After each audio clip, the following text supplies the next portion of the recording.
iti. Holiday for iti. Vanofara holiday maomba. Heti munanga heti. Vanofara munanga heti munanga. Thank you. Holiday. Tunakutenda.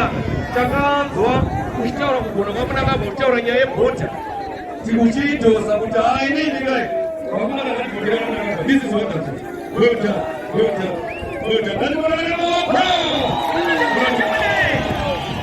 Oyo. Mamberi na vamnangagwa. Asire vantu. Takadzwa iswi. Richiti ticharamba tichipisa. Oyo. Ndiye holiday wamunoona mwana wako une mbiri asi vakaona kuti nembiri yangu munhu atofana kusapota ndiani vamunangagwa unovhoterani nechitatu vamunangagwa unovhoterani nechitatu vamunangagwa chitatu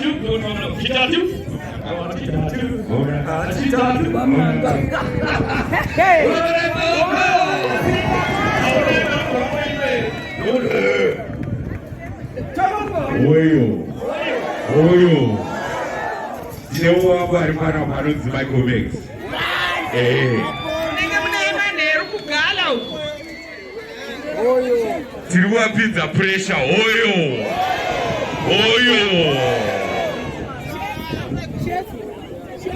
Oyo. Amberi neZanu wangombe. Amberi neZanu. Pasi nevantu. Asi.